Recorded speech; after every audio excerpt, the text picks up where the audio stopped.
Well, Dylan's History Sports has made it to the World Cup final. Yes, the longest World Cup is about to reach its conclusion with one more game. Spain and Argentina meeting for in the biggest game in football, the World Cup final at MetLife Stadium this Sunday evening. Charlie Mullan back with me to discuss Spain, Argentina, uh, ending of 104 games and a crazy summer of football in the U.S. So, mate, welcome back. And you know what? This World Cup's been crazy, right? It certainly has. Hello, Dylan. Thanks for having me back. And yeah, the last time we spoke was before the World Cup, and I had my doubts as to how this tournament would pan out. I said it would be the worst in history. It hasn't gone smoothly, shall we say. There's been a lot of things that have been very controversial. For instance, getting players red cards suspended, but we'll graze over that. I've enjoyed it a lot more than I thought I would. Not that anybody really cares whether I enjoy it or not, but it's been a better tournament than I thought it was. I thought the group stages were great. Cape Verde, etc., were fantastic stories. We've got a final on Sunday between Argentina and Spain, and neither of those two teams could beat Cape Verde in 90 minutes. Just think about that.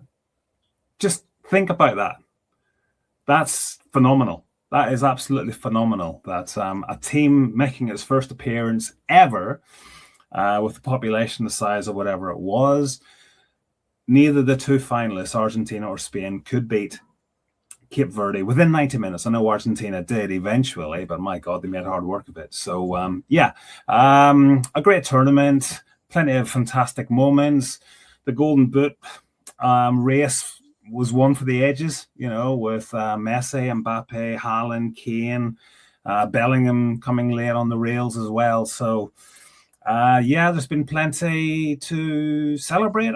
There's also been a few VAR decisions that raised a few eyebrows and one or two other little things. But, let's just celebrate and embrace the whole tournament for it being a success. I'm not going to mention the one red card involving the American player, but that's here or there. Going to a World Cup final, we know it's the biggest game in football, but there are great moments and there are not so great moments.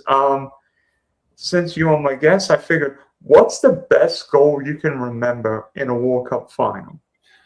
Oh, blimey. Now, I've seen a lot more World Cups than you. The first one I remember was 1978, Argentina, the confetti, ticker tape, as you guys call it over there, falling for the final. Mario Kempes, he was fantastic that World Cup, and it's weird how the cycles of Argentinian football. It was Mario Kempes' goals that got Argentina to the first. Diego Maradona's goals got them to the second. Lionel Messi's goals got them to the third, and maybe a fourth. We shall wait and see. My fondest memory was 1982 World Cup. I'm not going to bore people with who was in it for the first time since 1958, but the final, Italy, West Germany, as they were called back then. I remember Tardelli scoring the third goal, and his celebration is one of the most famous ones, where he was waving his arms and his head was typical Italian celebration. That, for me, was a fantastic World Cup, and it was a fitting end to that. Diego Maradona's performance in the final 4 years later, beating West Germany again. But I think, if you're looking at the standout moments, you've got to look at Ronaldo's redemption, the shenanigans that went on in 1998 when he was on the team sheet. He was off the team sheet and he was back on it. I just wonder if Brazil regret playing him in that game, but 4 years later he came back and he had his redemption, scoring both goals in the final. So that would be for me. What about you? Yeah, I remember hearing stories about Ronaldo's shenanigans and going when he was fit to play, but yeah, ultimately Ronaldo got his goals. In terms of bad moments, I'm not going to say the incident involving a certain French player and a certain Italian player, because that is sure to come up at some point. But I'm going back to the last final in this country, 1994, Italy and Brazil, the only 0-0 final in World Cup history. Yeah. And you know what happens? There's no bigger stake for a penalty shootout than a World Cup final. Mm-hmm. Roberto Baggio was fantastic at World Cup for Italy. I think he was Silver Ball winner, scored 5 goals in 3 knockout games. And Italy are down 3-2, and Baggio steps up, and he didn't miss the penalty. He missed that by so far it would have made the German defender look like he was Jorginho from the penalty spot. I mean, I think that ball's still traveling around the Rose Bowl somewhere. It says something that Diana Ross's penalty was better. And let me say this: Diana Ross is no Brandy Chastain. Yep. Yeah, it's, scripts don't always go to plan, do they? As Roberto Baggio found out. And whether it goes to plan this weekend with Lionel Messi, could it be his last final? If he leads Argentina to back-to-back titles, what a perfect way just to end your international career. But it doesn't always pan out the way you want it to. There's very few people who get the crowning glory. The Ray Lewis farewell. I think Peyton Manning, did he win the Super Bowl in his last game? John Elway. Yeah, fairy tale endings. John Elway back-to-back Super Bowls. So yeah, Lionel Messi could be on that as well. So there's let's just. I had blanked out that 0-0 draw from 1994. So thanks for bringing that back into my mind. It was a terrible final. It really was. And it's the only 0-0 draw, as you said. So hopefully you haven't cursed it, and we're going to get a second 0-0 draw in the same country 32 years later. So, yeah. I like our chance of goals with these teams. First, with the finalists regarding Spain, this Spain team is similar but different than the team that won World Cup. We remember the passing team with Iniesta, with Xavi Alonso, the great center back partnership with Puyol, Piqué, of course, Sergio Ramos, Iker Casillas in that team. I think Cesc Fabregas was in that team. But this Spain team's been brought up so well, and not just the Spain men's team, but the youth team won the last Olympics. The women's team won the last World Cup. I don't remember Spanish football ever, even in the late 2000s, early 2010s, ever being this great top to bottom. No, and I like what Spain have done, because Luis de la Fuente, he has been in charge of the underage team gradually all the way through under 18s, under 20, 21s, and now the national team. So he's managed, coached a lot of this squad, and I think that is the perfect way to go. You made a great point before we came on that managers from a different country never win the World Cup. Every World Cup has been won by a country who has been managed by a manager from that country. So we shouldn't be therefore surprised that Thomas Tuchel failed in his bid with England. But we've got a Spaniard managing Spain. We've got an Argentinian managing Argentina. So that trend will continue for another 4 years. But certainly going back to Spain, they've got the blueprint, whereas the manager comes through their youth system, you know what I mean? They come through managing at different age groups. And I wonder how many countries will follow that blueprint going forward. England, will they stick with Thomas Tuchel, or will they perhaps look from within? Lee Carsley, for instance, he's done very well at the underage level. Could he be given the chance? Possibly not, because it's not a popular appointment for England fans. But I'm sure Luis de la Fuente, when he was named Spain manager, they were all looking at them and going, yeah, but he's only been in charge of the Spanish under-21s, under-20s, under-18s, etc. But look at it now. You've got to make bold decisions. Thomas Tuchel was a bold decision appointment for England, but it didn't work. So Spain have got it right, and I think a lot of other countries will follow in that blueprint to success in years to come. And it doesn't hurt that. And watching the Spain team play, I don't think there's a discernible weakness. I mean, Unai Simon in goal. I mean, a back four with Cucurella. Boy, Chelsea look like idiots for selling now. Laporte, Kobayashi. I mean, Kobayashi, 19 years old, and he's looking like a 10-year vet back there. Yeah. Paper forward and right back. Rodri looking like Rodri of 2 years ago. Fabian Ruiz could make history by winning the World Cup and Champions League in the same season. And then a few Barcelona players. Danny Olmo. Got Alex Baena, Nico Williams, but he's not going to start. And, Lamine Yamal, I don't know. He's okay. Maybe not scored quite as much as we thought, but and then maybe the most underrated player of all is the striker who doesn't play for Real Madrid, Barcelona, Atletico Madrid. He plays for Real Sociedad. Yeah, for now he does. I'd be very surprised if he's there next season. Yeah, what's his name? Olazabal? Yeah, or Lazabal. Yeah. Houseball. I mean, when he got the penalty against France, and we've seen guys stutter and like hit and miss, just banging in the corner, like. Yeah, and I mean, he's not the biggest striker. He's not the most athletic. He's just a really good player, and with this team, that's all Spain needs. Yep. No, it is. It's different to what Argentina are. I know we'll move on to Argentina shortly, but Argentina are doing it for one player. They're doing it for Messi. The other 10 players, other 9 outfield players, are doing all the work to make Messi look good and allow him the freedom to do what he does. I've spoken to you possibly after the last World Cup final. Messi just stands there, lets the game go on around him. He's just standing in the same place.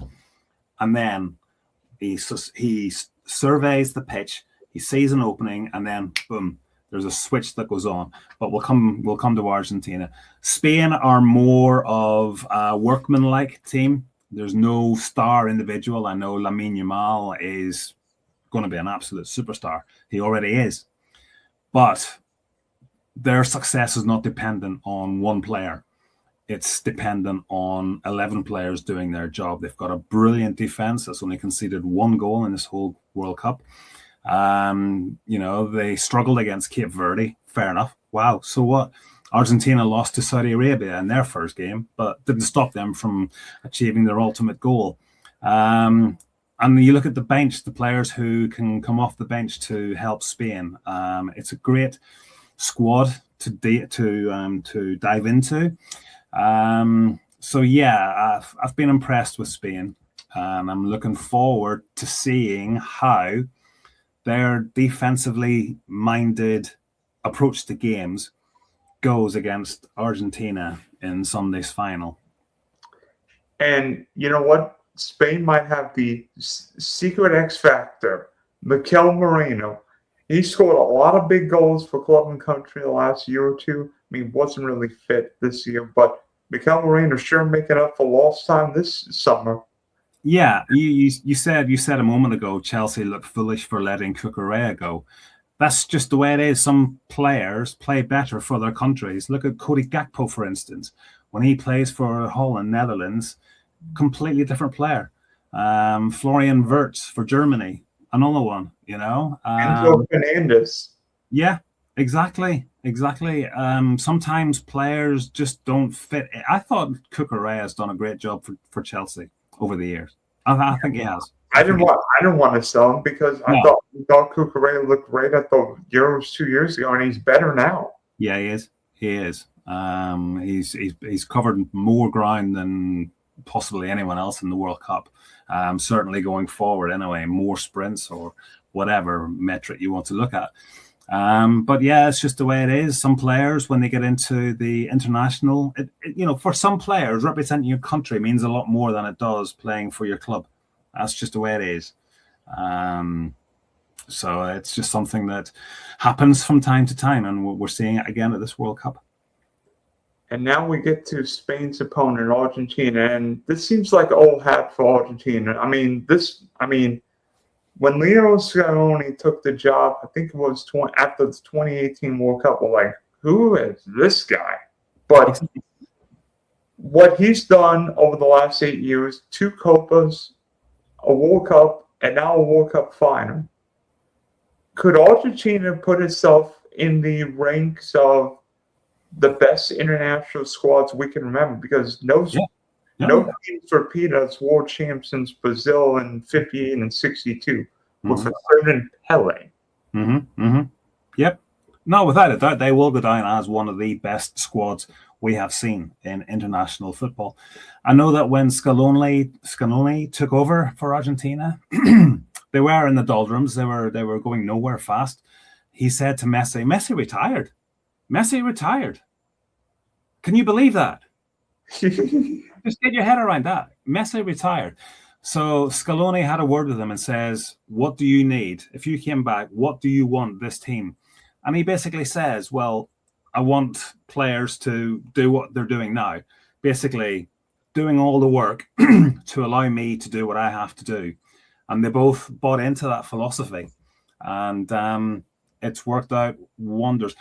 I want to give Argentina credit for their tactics last night against England in the semi-final. Before the game started, you look at the two teams and you could possibly argue England were better than Argentina. Not much, but maybe. You could argue it.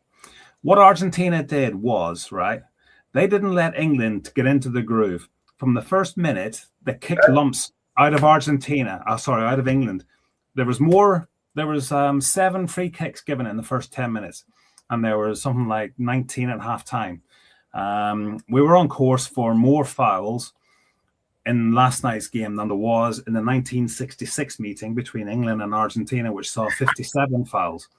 We were on course for that after the first 10 minutes, but it calmed down. The way that Argentina rattled England, threw them out of their rhythm, England never got into a rhythm. And it was only after the sort of half-time, really, that England started playing a little bit, and then they scored the goal. Anthony Gordon, great goal. But then after that, England just invited Argentina onto them. They sat back too much. England only had 12% possession after they scored the goal. 12% possession in 35 minutes of play. That's not going to work too well against Lionel Messi. No, but that was perfect again for Argentina because they had no option but to go for it. They had no option. They couldn't sit back and defend. They couldn't give away free kicks like they were doing at the start of the game. Their philosophy, their whole mindset had to change, and it did. Again, we saw Messi just standing on the right-hand side. Argentina's teammates were sort of playing the ball around on the left-hand side, and then once Messi gave the nod, the play came to the right-hand side, forced a couple of corners. Messi's deliveries from those corners were phenomenal. Phenomenal. And for the first one, for Argentina's first goal, the equalizer, if you watch it carefully, have a look at the England defenders. 3 or 4 of them have got their back turned to Messi. They don't know the corner has been taken. And Fernandez is on the edge of the box, unmarked. By the time that Jude Bellingham gets there, it's too late. The shot's gone and it's beaten Jordan Pickford in the goal. That is sloppy. You cannot do that in a semi-final of the World Cup with a place in the final at stake. Especially against Messi. Everybody was saying beforehand, Messi, you have to keep an eye on Messi at all times. Because during this tournament, there was a goal that he scored. I can't remember who it was against. It was on the right-hand side, whichever way the camera was. He was in an offside position. The defender turns around, sees he's in an offside position. As soon as Messi turns his head, Messi sprints to an onside position, and then the ball gets played. Messi has sprinted back onside and scored the goal. And the defender's going, but he was offside a minute ago. Yeah, but you switched off. You switched off. And Messi does that, and that is why he is the greatest player at this moment in time. No argument for me. And, Lionel Messi's not the fastest, not the biggest, but he's the headiest player. I mean, he's like Michael Jordan or Tom Brady.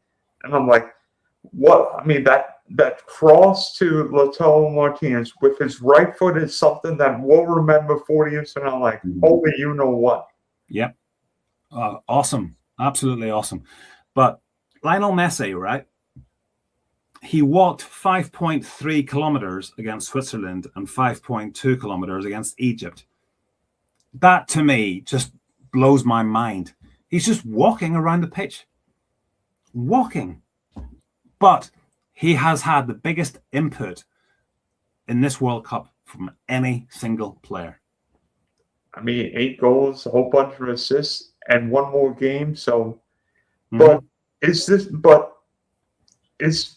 this Argentina team more than Messi? Because yes, other guys have stepped up. We've seen Alvarez score a great goal against Switzerland. And so a couple. Well, yes, it's not just a one-man team because, Fernandez has chipped in with a couple of goals. McAllister scored. Lautaro Martinez has scored a goal or two. There's a few other people who have chipped in with goals when they've needed to. They are not a one-man team. They are not. But he is key to everything they do. Key to everything they do. It is so much like 1986 when Maradona basically pulled all the strings for Argentina to win in Mexico. I was 16 and I just loved watching that World Cup. It was just phenomenal. How one person can just dominate a World Cup like that. I heard all the stories about Pele, but I never saw Pele in a World Cup. But Diego Maradona and now Lionel Messi, we are blessed to be able to watch what Messi is doing at 39 years old. It's phenomenal. It's phenomenal. I mean, it's crazy because the final is going to be played at the exact same stadium when Lionel Messi had one of his greatest failures. That was the 2016 Copa America Centenario final. The game was ugly. It was a 0-0 game. Chile and Argentina. They met in the previous summer's Copa America. There were a couple red cards. I mean, bunch of yellows. It was a hotly contested game. Not really a ton of chance. And the game goes to a shootout. And guess who's Argentina's first penalty taker? Lionel Messi. And he missed. So talk about revenge in the same stadium. Well, listen, it doesn't always work that way. Sometimes it does. Sometimes it doesn't. Look what happened for England beating Azteca in the same stadium that somebody had a. Yep, exactly. But just going back to the semi-final between England and Argentina, there was a moment, I think, in the first half when Jude Bellingham and Lionel Messi were having words. And Bellingham says something to Messi, and Messi just looked at him and went, okay. And, just now, looking back at the game, it's easy to say that was the moment Lionel Messi just says, right, do you know what? Screw you. I am going to do all I can to win this game. And he did. Just going through to the final. The one thing that I haven't been impressed with in this World Cup is the state of the pitch at the MetLife Stadium. I know that NFL players, I know it's a different pitch to what they play on in the NFL, but the pitch just does not look good. It hasn't looked good. I hope that they've been working on it because there's patches on the touchline and it really does not look a pitch worthy of hosting a World Cup final. Yeah, I'll admit, I wish this final was being played in an indoor facility, but that's either near there. We know why, because there are 4 airports in and around the greater New York area. It's going to be, who knows, should be warm, should be humid, although who knows what the weather is 3 days between now and the final. But, we don't want a final decided by a crappy pitch. We want a final decided by the two best teams and two most deserving teams out of World Cup. Mm-hmm. Yep, 100%. We all thought that France were going to cruise their way through to it, but and they laid a croissant-sized egg. Do you know? Very good. Do you know what that reminded me of? They reminded me of the Falcons leading 28-3. Oh God! They got all the way through to the semi-final, playing brilliantly, and they had like everybody eating out of the palm of their hand, and then, as you said, they just fell apart. That was just crumbled, So yeah. It should be a good final. I'm looking forward to it. And obviously, we're at this stage of the tournament where you think of all the great players who have played this sport, and some of them never even got close to a World Cup final, myself included. No, who springs to mind for you in not playing a World Cup final? Well, to the surprise of no one, I'm picking an Englishman, but I'm not picking. There's a lot to choose from. But I'm not picking Gary Lineker or any of the England guys from the from the 90s or the 21st century. I'm going way back in time. To this day, I think Duncan Edwards may be England's greatest footballer, and he was tragically killed in the Munich air disaster in 1958. You imagine what he would have done over that England midfield in 1966. Yeah, 100%. 100%. There are so many great players who have never played in a World Cup, or never played in a final in general. Well, and in a final in general, yes, good point. Staying with Man United at that era. George Best springs to mind. I hate to sort of always bring it back to Northern Ireland, but it would have been great to see how he would have played in a World Cup. 1958 was just a little too early for him. And 1982 was a little late for him. Yeah. I'm sure there's more that people will sort of think of, but right now I can't think of any springing to mind, because a lot of the great players actually did get to a World Cup final. But there's a lot of England players, as you mentioned. I think Paolo. I'm trying to think of some of those great Italian players, but like Paolo Maldini played the '94 World Cup final at the Rose Bowl. Trying to think. Yeah, some of those great Dutch players never played in a World Cup, but not a World Cup final. I think Dennis Bergkamp made it to the semi in '98. Yeah. Technically, I don't think Michael Ballack played in a World Cup final because he was suspended for the '02 final. Right. For Germany. Well, you know what? It's 28 minutes and we haven't talked about my country, so it's fun. I mean, how do you think the U.S. can go from being around the 16 side to maybe make it a quarter or semi? Because I think the only thing the U.S. can do is potentially make it where the game is more affordable. Because I remember what Germany did after the 2000 Euros, and then 4 straight World Cups, final, semi, win. Maybe the U.S. just needs to, and also market the game where youngsters are not just playing on their phones, but actually picking up a soccer ball and heading to a field somewhere in town. Well, you say make it more affordable. How expensive is it? You don't need shoulder pads. You don't need, all the rest of the padding that you wear for the NFL. You don't need a pitcher's glove. You don't need a helmet. basketball is pretty, cheap. There's basketball courts in every town and city in America. So all you need is a piece of grass and a bit of metal to put up a couple of goalposts.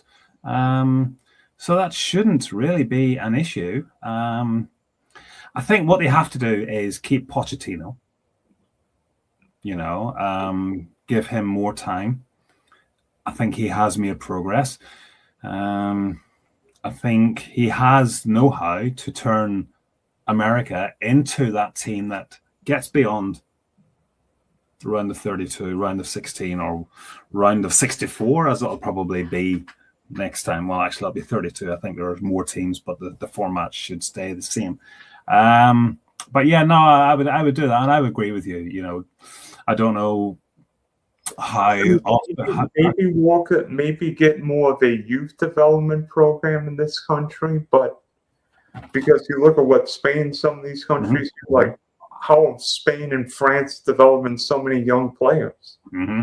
Well, I don't know what the youth setup is like in the States, but yeah, you do need to have a youth program like Luis de la Fuente, was in charge of, and so you've got a path. You've got players coming through the youth system into the first team, and you've got to have that blend. Your Christian Pulisic at the experienced end, and then you've got the young players coming through as well.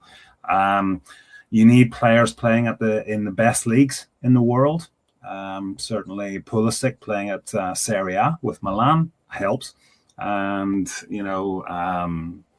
all the other players who Sergio Dest, when he was at Barcelona a couple of seasons ago. That is good. That is good. It's a start. And there's a lot of Americans now playing in the Premier League. Robinson, with Mullan, of course, Chris Richards just won the UEFA Conference League with Palace, and I think Palace won the FA Cup last year. Yeah, they did. So that's all helping, and the more success these Americans have as individuals, the more that inspires the younger player, the younger kid in America, thinking, okay, I've seen the World Cup, I like it. I've seen this guy Messi, could I do that? And you look at the Americans who are doing it in Europe and thinking, well, yeah, because he comes from like my state. He went to my school, my high school, my college, whatever. And that is how you inspire the next generation. As long as Matt, I don't know how many people Matt Freeze inspired with that performance in Seattle against Belgium, but that's here and there. Yeah, there was reasons for that. There were massive reasons for that, and you only have to look at Belgium's celebrations to see how motivated they were to win that game. I'll tell you what, that Flo Balogun red card was the worst thing that could happen to us. But I don't know if that's the reason why we lost, but who knows? Well, I think all the palaver that followed it. I mean, who knows? But they went on the big and better things. There were World Cup moments that we will remember forever, and there were World Cup memories that will stick on our brains forever. And I think the Zinedine Zidane headbutt from 2006 is one that will be remembered forever. I mean, I remember this game like it was yesterday. On my birthday, July 9th, 2006, Italy, France. Zidane's last game, so he's got a chance to go out lifting the World Cup trophy.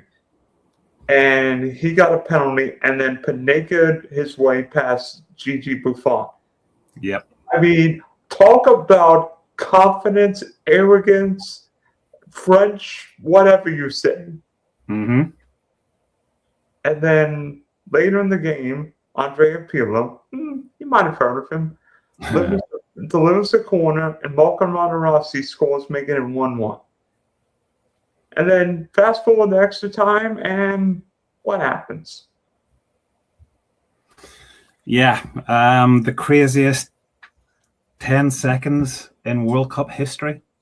Craziest. I mean, we know what was said, but to react that way, to end your international career, it was just mind-blowing. I'm sure it was the headbutt that was heard, felt all across the world, and that's no exaggeration. I've heard like college basketball games, the shot that shook the world and things like that.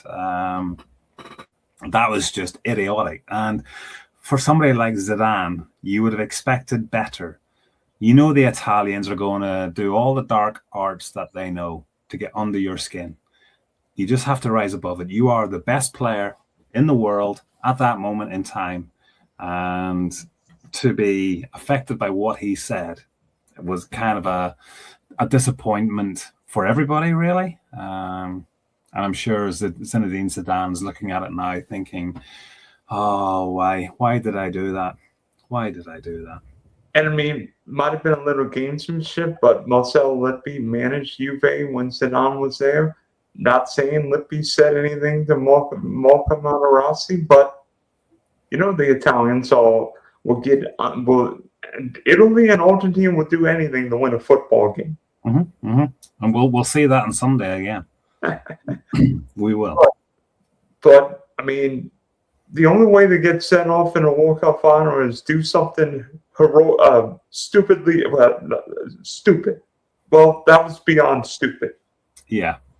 I'm not sure how Raymond Domenech could be applauding when he knew France had no chance to win the shootout. No, none whatsoever. You just felt the whole air go out of the French balloon that after that incident. But yeah, it's the World Cup, man. It's players will do anything. You saw it last night. You saw what the Argentinians were doing to England to get into the final, and they'll do exactly the same. They'll do exactly the same against the Spanish because Spain will just pass the ball around as they do. They've got the most possession of any team in this World Cup. They love passing it around. So how are you going to get the ball off them? You're going to give away a free kick and then hope they launch it into the box where your centre halves, you just said earlier about the number of headers that Argentina won. That's one way of, even the free kicks will disrupt the rhythm that Spain will hope to have, just like England hoped to have last night, but they were kicked out of the rhythm and they got sucked into a brawl. It wasn't that bad, but it was ticky-tacky. It was stop-start for the first until the hydration break. I'll say this. I'm not sure Paredes got away without a yellow, but that's here or there. Yeah. There was quite a few. Even Simeone, did he get booked in the end? I'm not sure. He was. England don't want to see anybody named Simeone again for Argentina. Do you know, it's probably getting to the stage now where if Simeone Jr. Has a kid, England fans will be going, please let it be a girl, please let it be a girl, please let it be a girl. We don't want to face his son in 20 years, So, yeah. It's England-Argentina is always a great rivalry. It always has been. And last night lived up to it as well with all the aftermatch shenanigans as well. Yeah. I think this competition has reiterated that sport and politics should never be mixed. It's done so with those two teams. Thinking back to 62, 66, of course, the Falkland War and all the other games that matter. So, by the way, one more. Why can't England win? Why can't England bring football home? There's too much pressure on them, Dylan. Honestly, there's just too much pressure from the media, from everybody. I'll give you a little snippet, right? After the match against Mexico, or was it Mexico? No. Who did they play after Mexico? England beat Norway. They beat Norway. Yeah, and Thomas Tuchel said that he wasn't happy with the team's performance. And then immediately afterwards, Jude Bellingham was asked the question, your manager wasn't happy with the performance. And Jude Bellingham basically went, straight away, that just blew up. Oh, there's a rift between Bellingham and the manager. How can they ever win the World Cup with this going on? And it's just English media. Shut up. You're in the semi-final. You don't need to create a news story that is going to derail England's hopes. So now you're thinking like Jude Bellingham's going, whatever I say. An England player, if he's asked a question, he now has to think, how will this be treated back in England? You know, will it be blown out of proportion like that was? The manager didn't like the performance. The player said, like, you know, we came from 1-0 down to win 2-1 against a very good Norway side. I mean, my God, winning matches in the World Cup's not easy. I get where the manager is coming from, and I get where the player is coming from. I think there was no issue. There was no issue whatsoever, but the media blew it up into a massive issue. And I think both were right, because Thomas Tuchel was seeing it directly, but Bellingham also realized, hey, I scored 2 goals, we won, that's all that matters. Exactly. When you get a second, right, Sir Alex Ferguson is one of the best managers ever, okay? Google Aberdeen's Scottish Cup win, post-match interview, when you get a second. They win, right? Aberdeen beat Rangers, I think it was, to win the Scottish Cup. And that was the first trophy that Aberdeen had won for a long, long time. Sir Alex Ferguson was interviewed, and he looked like flames thrown out of his head, like Bill Belichick on a bad day, really bad day. Sir Alex, you must be very happy with the way your team played to win this trophy. And he goes, no, I'm not. I'm disgusted. That was the word he used. I'm disgusted with the performance. He had just won a trophy with Aberdeen, who never win anything. But that's the standards he set, and that's the standard that Thomas Tuchel hoped to set as well. And I mean, look what happened in the 99, because I remember hearing stories that Sir Alex was not happy with that first half against Bayern Munich.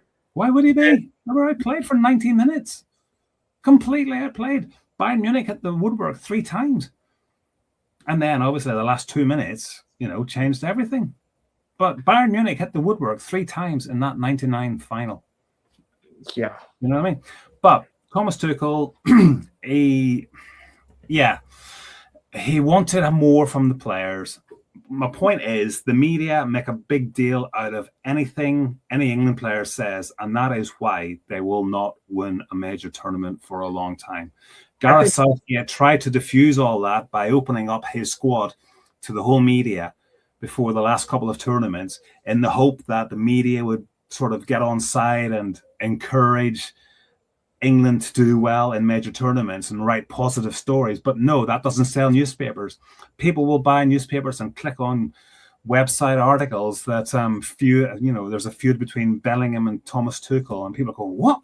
What's all this? And then they click on it, and it's like, one said that and one said, well, that's not a feud. But it gets blown out of proportion. There is too much pressure on this England team to perform at that level. We've seen it, right?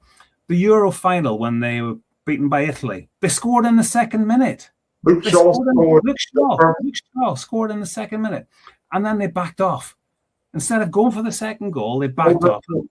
2018 World Cup semi-final against Croatia, Trippier scores a brilliant free kick. Yes, there's only 2 teams who have lost semi-finals at the World Cup after scoring first, and both of them are England. Do you know what I mean? Just go for it. Just when you're 1-0 up, go for the second goal. You saw last night, Argentina, right? When they got the first goal with like 5 minutes to go, were they going to sit? Were they going to sit and play out the rest of the game and hope they win on penalties? No, they went for the throat. They smelt blood. They went for the second goal and they got it. That's what England should have done as soon as they got their first goal.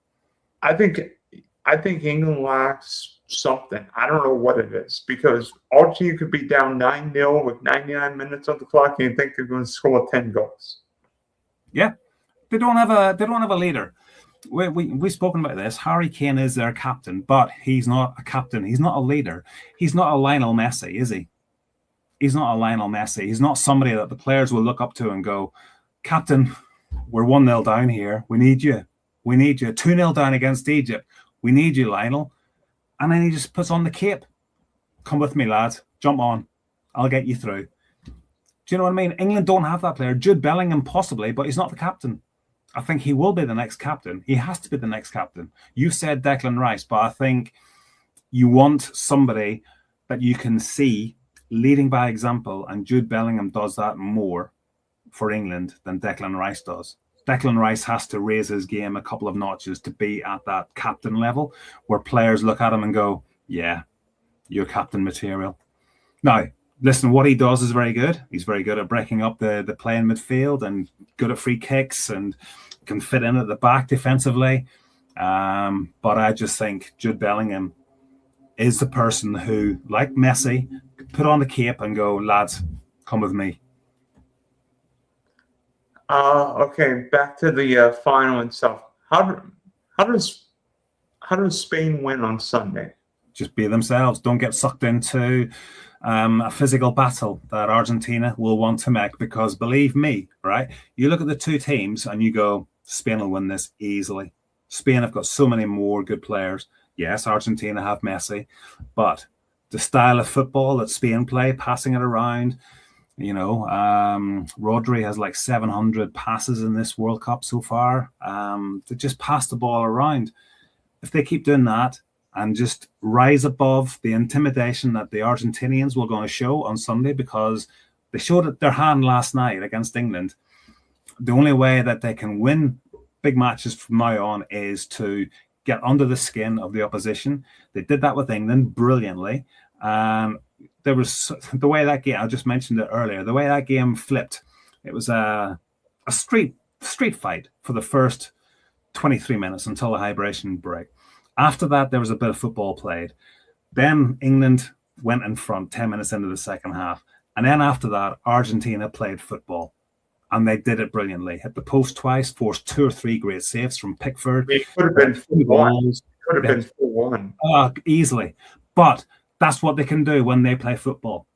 If they start the final on Sunday playing football, then it should be a fantastic final. But I think their mindset, first and foremost, is to get under the skin of Spain.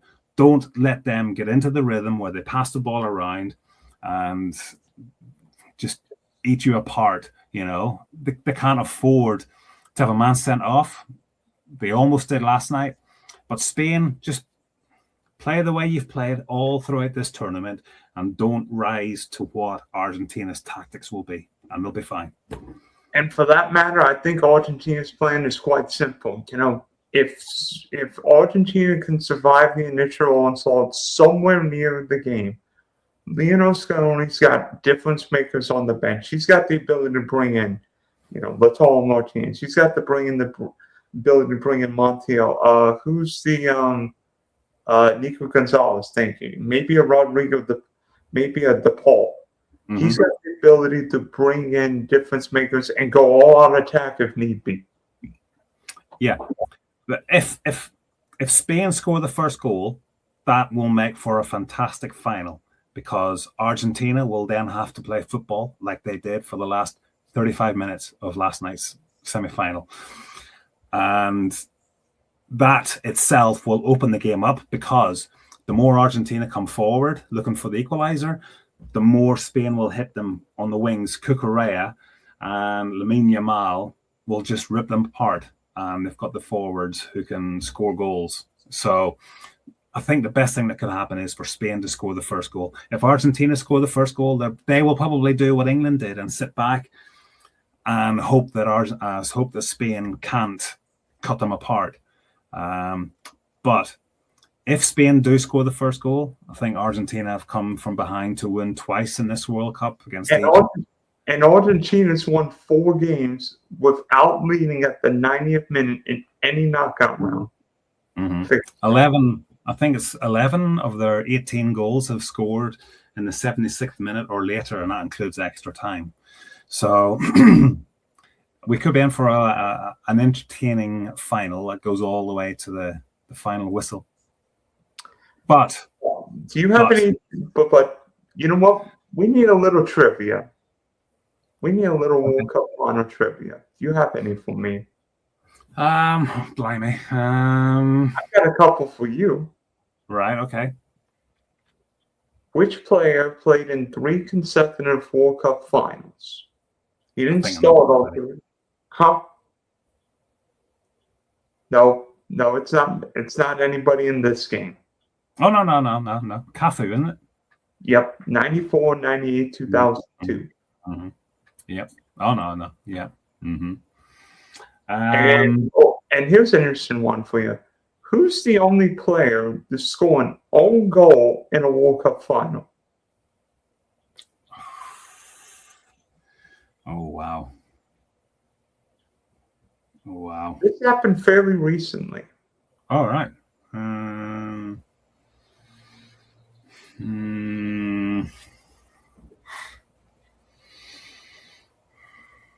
I can't think. Marko Mandzukic for Croatia in 2018 against France. Yes. Mm-hmm. Yeah, I should have known that because, I think there was somebody had a massive bet on that, and own goals don't count, so it carried over to the first proper goal scored. Yeah. Mm-hmm. So what do you have for me?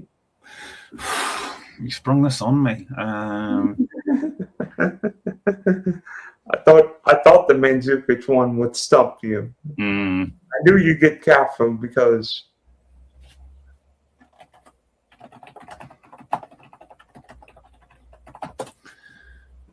All right.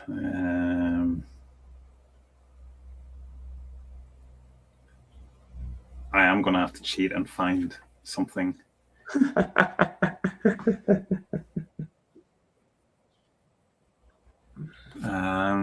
Okay, here's what. Let me see. I know what I'm.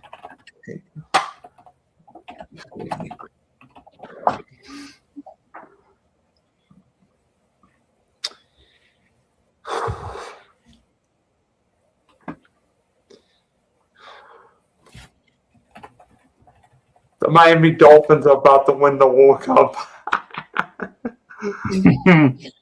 Yeah. Oh, here we go. This could be what I'm looking for.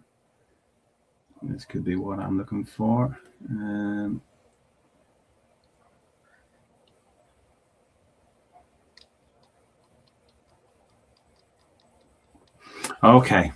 You won't get this. Who is Lionel Messi, if he scores on Sunday, will become the oldest goal scorer in a World Cup final? Whose record will he beat?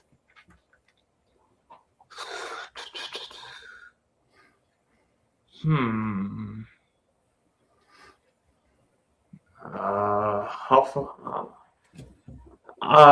far back do I have to go? A long way. The first half of Brazil's back-to-back tournaments. I think I know. Is it like Ramamio?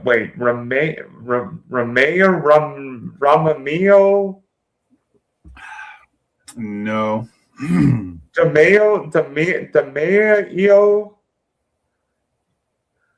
Which country are you thinking? I'm thinking. Would that be Brazil? Trying to think.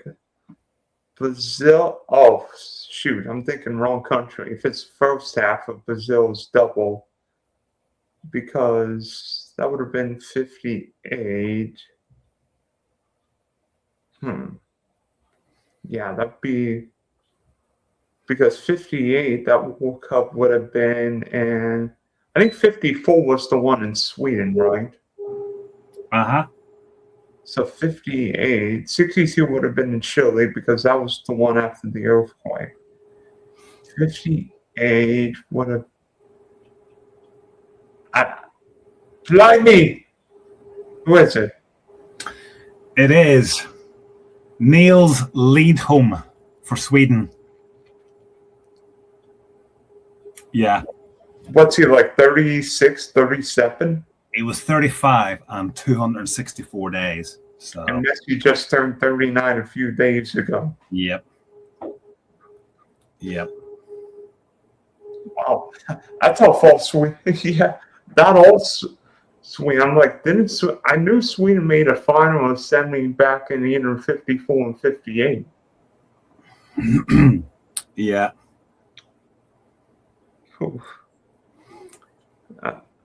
Wasn't expecting that one. No.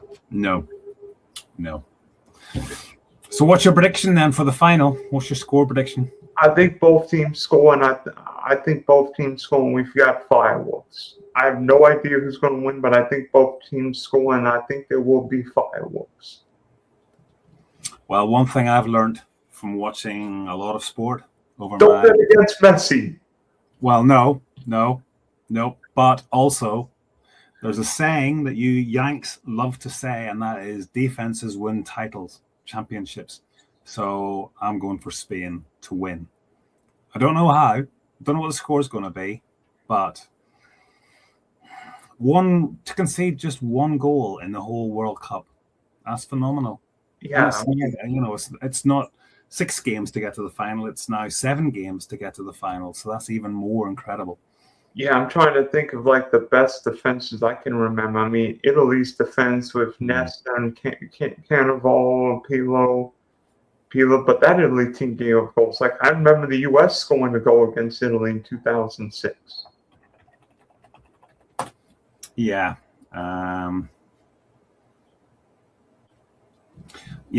The defense. I'm going for Spanish defenses to come out on top. All right, mate. So thanks for hopping on, and hopefully for the 2030 World Cup, Northern Ireland will be playing 43-year-old Lionel Messi. Yep. Well, it will be a privilege for Northern Ireland not just to be there, but to play against the great players. Just one final word on the England-Argentina game. The meltdown is continuing here in England. There's two teams in every game of football. No matter what England set up to play, there is an opposition who counter how you play. Now, it doesn't always work. What Tuchel did against Mexico worked, and they had 10 men, and they defended for their lives, and they were applauded for that. It was the bravest performance away from home any England team has put on. Fast forward to the game against Argentina in the semi-final, similar tactics, and suddenly Thomas Tuchel shouldn't be in a job anymore. He was too defensive, this, that, and the other. But did he not do exactly the same thing against Mexico? And it came off. And you know what? What if England went too aggressive like Brazil did against Croatia, and all of a sudden Argentina scored 2 goals, and now he looks like an idiot the other way? Exactly. They lose 3-4-0. Exactly. Sometimes there's nothing a manager can do but just stand back and think, you know what, Lionel Messi's better than anybody we have. I don't know, maybe Lionel Messi's got that killer instinct where he could just do whatever. Mm-hmm. Look at the substitutions that Thomas Tuchel made against Mexico. He brought John Stones on for Bukayo Saka. That's defensive. Dan Burn came on for Elliot Anderson. That's a defender for a midfielder. Jed Spence for Nico O'Reilly. And then 89th minute, Morgan Rogers came on for Harry Kane. Do you know what I mean? Is that not similar to what Thomas Tuchel did last night? Yeah. It worked. It worked against Mexico. It didn't work now. And suddenly, again, the English media are making a massive, massive meal out of it. It's blown out of proportion. Northern Ireland, right, if they ever get to a World Cup, we know our limitations. And I just wish England did too. And accept the fact that last night they were beaten by a better team. And sometimes you just have to hold your hands up. Alan Shearer was on commentary last night in England. And he says at the end of the game, fair play, Argentina were the better team. And they were. So let's just put our hands up and say, well done, Argentina. Let's not make it a witch hunt. Yeah, all of a sudden Didier Deschamps forgot to manage. Oh wait, maybe it's because Spain figured out France's weakness of not having a third midfielder. Correct. There's 2 teams on every pitch. What you do does not entitle you to win the game. The other team can counter what you've just done. And Spain cancelled out France. Argentina cancelled out England. And that's why we've got the Argentina-Spain final on Sunday. Although part of me wishes we didn't have the third place game on Saturday night, but that's either near or there. Yeah, true. Although Mbappe and Kane might score 10 goals apiece from. Well, he's going to go for it. If he's picked, that is, because didn't he criticize Didier Deschamps after the defeat the other night? I mean, Deschamps' last game, Mbappe is playing. He has to.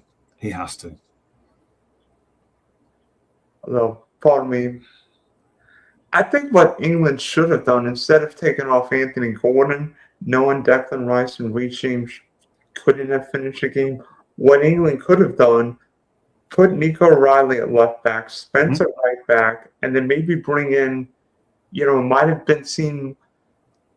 I honestly may have put in Saka at that point for Rice, drop Morgan Rogers and Bellingham a little deeper, and then because if England somehow got the ball, he and Gordon can at least get up the pitch.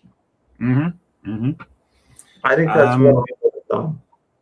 Now, there was somebody who was in that squad for England who didn't play 1 second of the game. Kobe Mainoo? Yeah. Why not put Kobe Mainoo in midfield, drop Declan Rice to right back? I think Declan Rice was absolutely shattered. I'm not sure if Declan Rice could even run another meter. True. Okay, then I'll take Declan Rice off and put Kobe Mainoo on. Obviously, it interests him, but that's not for me. No. But listen, he made decisions. Managers are paid to make decisions. And it's easy just to jump on a bandwagon the day after a defeat. Knee-jerk reactions saying the manager got it wrong. No, the opposition got it right. Let's get it right. That's one of my pet hates. And another one is Kylian Mbappe's penalty the other day against Morocco. They say he missed the penalty. No, Bono saved it. Give goalkeepers credit for making the save. I've said this to you countless times. I remember saying it to you. If Bono had dived that way, it would have been a brilliant penalty. He dived that way and saved it. And suddenly Kylian Mbappe is the idiot. Now, Lionel Messi, I don't know who it was, missed his penalty. He's missed two penalties. Yeah. But it's just easy to say, Kylian Mbappe missed the penalty. No, the goalkeeper saved it. Give him the credit. It's a terrible penalty. No, it wasn't. It was a great save. Now, when Chris Water missed his penalty in 1990... That's a bad... Yeah, he missed. It doesn't hit the target. That's a miss. But there's 3 penalties, right? One can be saved, one can be scored, one can be saved, and one can be missed. Let's get it right. And by the way, what's the worst penalty you've ever seen? Jaap Stam took one for Holland. The Euros, I think it was. That was terrible. Way over the crossbar. Did you see Tal's penalty for Germany?